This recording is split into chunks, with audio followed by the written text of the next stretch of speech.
Café Anyway. Here we go. Mike's Daily Podcast. I'm going to a wedding. No, it's not my wedding, but it's a friend of mine's wedding. It's episode 2000. Mike's Daily Podcast. 744. 2744. It's Mike Matthews here at Café Anyway, somewhere in Podcastro Valley. And this is the time when I come up with a word that rhymes with Valley. There's Sally, bowling alley, and I rally. Don't like coming up with words that rhyme with other words exactly, but oh well. Mike's Daily Podcast. Thank you for listening to the show that is entitled Something to Do with a Podcast. Oh, it's Mike's Daily Podcast. No, I am not Mike's some teenager, Daily some 20-something. Podcast. I'm a cynical 50-something. Yeah! But that's okay, because you know what? I think there's a certain amount of cynicism that I have, but it's very tiny. It's so small compared to a lot of people that podcast that are just mad at everything. I'm not, no. Although I do find it interesting. So I go to, I'm on Spotify, and I use what used to be called Anchor.fm to upload my podcast to. That is the part of Spotify that, believe it or not, Spotify not only wants you to listen to music, they want you to listen to podcasts. And to that end, they have made it easy for everyone to podcast by giving them unlimited space. I don't know how they're doing that, but somehow you have unlimited space. Like if you have a Yahoo Mail account and you're getting email, you're getting unlimited space. There are a couple other places like that, but not Google. So Spotify has on their website, for if you're on the podcast side, it's Spotify for podcasters.com or something like that. They have instructional videos on, hey, this is how you get fans. This is how you get a bunch of listeners. And I watched one of them. Well, and here's today's podcast picture. Because I don't have a lot of listeners. I mean, I see, I've been podcasting for so long that if you take collectively all the amount of listeners, let's say, because this is episode 2744, if one person listened to one podcast, I would have it over 2,000 listens. Maybe the same person, maybe the same bot. The late great Basil the Boxer, he listened to the podcast. That's why he sounds like this, all angry and mad. Now that was his way of saying hello. Hello! Because boxers love to play. Podcasters love to play as well. Boxers love to play. Okay, what I'm saying is I watched an instructional video on... Oh, and the podcast picture. I totally didn't tell you, did I? I jumped right over that, didn't I? It's that Shell Beach. It's up north of Bodega Bay, and my lovely lady friend took a picture of me over by those beautiful cliffs and the rocks and the big standing up rocks in the California coast, Northern California coastline. So beautiful. See that picture at MikesDailyPodcast.com. I neglected to mention the last podcast picture was of the beautiful marina there in Jack London Square. Oh, did I say that? Well, and anyway, Café Anyway, it was from there. You can see that as well. All the podcast pictures at MikesDailyPodcast.com. So they're interviewing one of these people that have gazillions of listeners. And it was one of these scripted things with, hey, let's talk to Shelly. She's in charge of all the podcasting for Spotify. Shelly, thanks, Tom. It's great to be here. Hey, I'm not reading this at all. This is just coming to me off the top of my head. I have several famous podcasts that people listen to. And here's some great ways to learn how to help your podcast. Back to you, Tom. Thank you, Shelly. That was really insightful, which it wasn't at all. And now we have our guest. His name is... This is Mike's Podcast Picnic. Tom as well. Fancy that. Everyone's named Tom in this example because it's coming off the top of my head. I can't think of anything else. Don't put this pressure on me. But hey, it's young Tom who has a zillion listeners on his podcast. Tell us a little bit about your podcast, Tom. Hey, thanks, Tom. Well, I'm gender fluid. So I've decided today to come to this interview wearing a tie and a pearl necklace. And I'm here to tell you with my ample hair on my head. Mike isn't envious at all because of all the hair I have on my head. But I'm here to tell you that I started my podcast when I was in high school. And I was a sophomore, and I was listening to podcasts, and I noticed that none of the podcasts I listened to had teenagers on them. So I said, I'll start one myself. Next thing you know, after 1 month, I have the biggest podcast in the world. Wow. Tell us, Tom, not to confuse this listener of this podcast right now even more. How did you do that? Well, he didn't even tell us. It was luck is what did it. Cynical Mike pops in here. Hey, it was just luck. And you know what? Sometimes something catches fire. Addenda with Kevin. Okay, anyway, did you know that 2024 is going to be the year of globe-trotting travel? When it comes to travel abroad, let me just tell you what Green Day said. Don't want to be an American idiot. When you travel abroad, don't be an American idiot. Don't be an American idiot. Be sensitive to other cultures. Be sensitive to other things, because that's how you're going to learn. And not be an elitist, entitled American. Welsh on the world. Don't make us look like idiots over there, people. But here's the interesting thing. Speaking of Green Day, I hear people on the right complain that Green Day said, as they were singing American Idiot, I'm not a part of the MAGA agenda. Oh my gosh, they're slamming Trump. Oh my gosh, they just defamed, they ripped apart Trump's face on live TV. No, all they said was don't want to be a part of the MAGA agenda. What is so insulting about that? No surprise there. Green Day doesn't lean to the right. Did you know? The name is Green Day, by the way. It's about smoking marijuana, As we go outside a Café Anyway, where we bring you Mike's Daily Podcast, somewhere in Podcastro Valley. Anyway. Wow. The people that complain about that Green Day singing on New Year's Eve, American Idiot, and look at the whole song, American Idiot. It is a song about being anti-Republican. MTV News. You hear it first. Even though it was written back when George W. Bush was the president. What the heck why are you surprised there? And then somebody goes, whoa, Green Day was relevant back when I was in middle school. Mike is on it, man. Man go where no man has gone before. We love it, Mike. Billy Joe Armstrong never ages. Might be because of all the mascara he puts on, but he never ages, and he's amazing. And Trey and the other one I forgot, they're all great, and they're from this area, and they're fantastic. And don't put down. Okay, you can not like a band, sure, but be kind of smart. Don't be kind of smart. Be smart when you criticize another band. Okay, I disagree with them because I don't believe in their political views. You know, there's a real scary holiday coming up. Is that going to make, if you still like the song, I guess you wouldn't like American Idiot if you knew what it was really about. Or you love that guitar riff. And the drumming and everything else. People. I remember, Dixie Chicks, that whole thing was ridiculous. Well, the Dixie Chicks talked about politics. They didn't like George W. Bush. So I can't listen to a Dixie Chicks song ever again, even though they mean a lot, their music, their songs. People get stuck on stupid. You know what I mean? It makes no sense.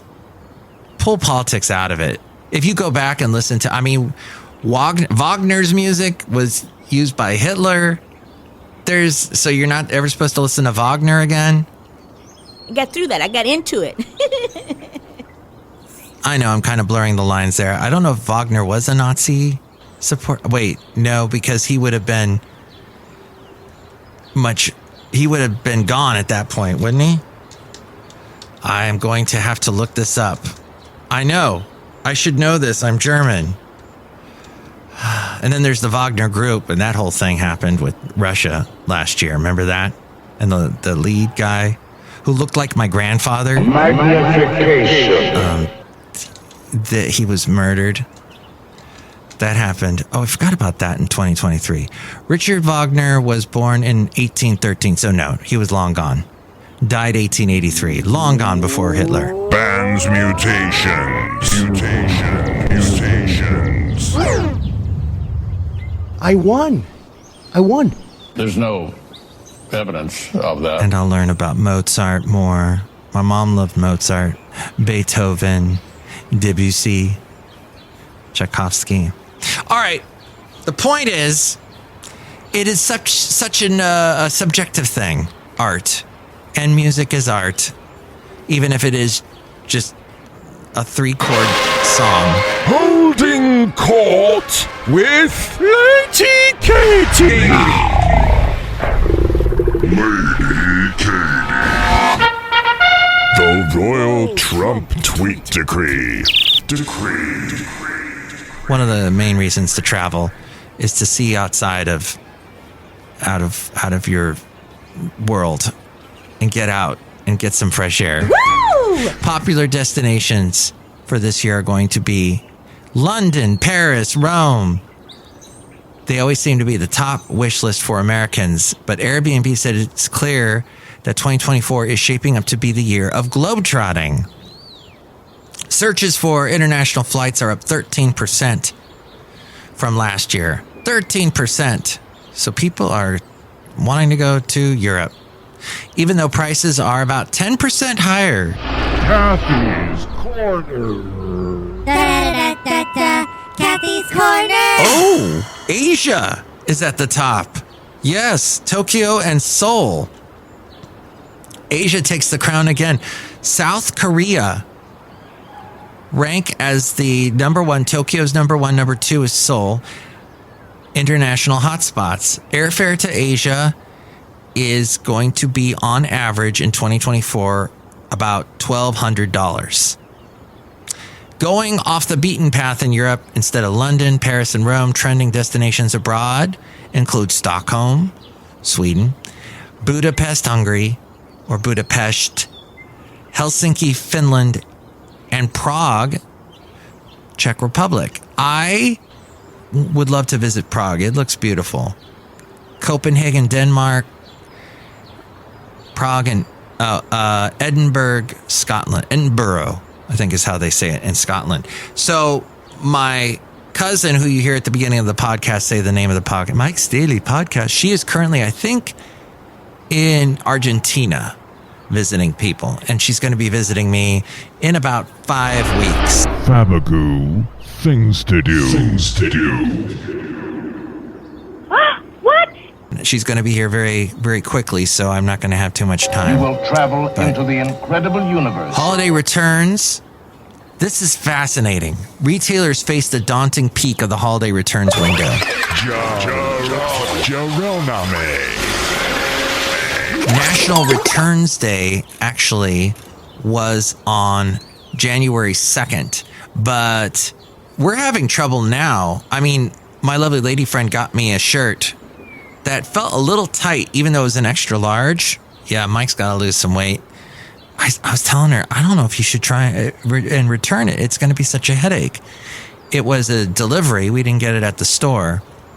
U.S. shoppers will return as much as $173 billion worth of unwanted stuff. Mike, you want to join in on this conversation? You can join in. You can. A $100 online order costs merchants about $27 to process. That return costs them $27. Just 30% of returned items are ever resold. When you are a man, sometimes you wear stretchy pants. Not 50%, not 40%, but just 30% of returned items are actually resold again. And the rest of it, much of the rest of it, winds up in a landfill. Cassette copy hole. 70% of that, of your returns, don't even get reprocessed. They are just turned to trash. That's heartbreaking. 40% of retailers, including H&M and Abercrombie and Fitch, have started charging shoppers for returns. That's something that was unheard of. Unheard of. Nobody went, what? Well, I should be able to return. No. Do you know how much this costs? You're not being green by returning. Well, it doesn't fit though. Well, it doesn't matter. More than 50% of retailers like Amazon and Walmart have instituted a just keep it policy for items worth as much as $300. Just keep it. This show is clean. Customers returned $817 billion in goods last year. And that was double the amount of returns from 2019. The U.S. returns industry, or reverse logistics, is booming and is worth nearly $1 trillion. This was last year in 2022. UPS recently acquired box-free returns specialist Happy Returns to maybe help with this whole situation. AI phones and computers are coming. Samsung is announcing new phones powered by AI. That is coming up January 17th. Pretty much. I heard a very interesting interview today with some top tech individuals about AI, and they said, all this people, AI is a new thing. It's a new thing. It's not a new thing. When you're trying to type something on Google in Gmail, for example, and it figures out what you want to say, that's AI. AI is in all sorts of places in our daily lives already. And Michigan's Rose Bowl win over Alabama was the most watched non-NFL sporting event since 2018. Alabama. They lost to Michigan. The overtime game had a peak audience of over 32 million people. Outside of Café Anyway, somewhere in Podcastro Valley, the last place on earth. Why am I shouting? I'm shouting and scaring the birds away. Sorry, birds. Look who's here. Hi, Mike. It's Benita, the rodeo queen. How you doing? And to Disgruntled Fiddle Player, tell you what. What? I returned my fiddle today. I didn't like it anymore. Wow. You don't like your fiddle? No, it's in my name. I'm disgruntled. I'm a disgruntled fiddle player, so I don't like the fiddle. So I returned it. Wow, that's fascinating. Look who else is here. Hello, Mike. I make the delicious root beer. Have some right now. Thank you. Oh, my. Wow. What's in that? Leftover coquito. Drink it right now. Cut you. Coquito. My lovely lady friends. Coquito is so good. From Puerto Rico. There, I said it better this time, didn't I? You can call me and tell me, or you can comment about anything else we could. Comment below. Just comment below. No, I actually read the comments below. Nobody else does. But that's because I've got the no listener thing happening, which we talked about earlier. But if you would like to call me about anything we covered today, here's the number. Call Mike at the Café Anyway hotline. Area code 510-228-4640. A big thank you to Rob Black. I got all that fancy fascinating financial stuff from him. I produce his podcast, The Rob Black Show podcast. And he is heard live on the radio on AM 1220 KDOW weekday mornings. He's also live on TV Monday through Thursday on Cron TV. And if you would like to contact me, there are a myriad of ways. I have a website. I have an email. Well, to tell you all about that, it's A-Frame. Mike's Daily Podcast is written and produced and performed by Mike Matthews. His podcast is super easy to find. Download or listen to his show and read his blog at MikesDailyPodcast.com. Email Mike now at MikesDailyPodcast@gmail.com. See you tomorrow. Bye.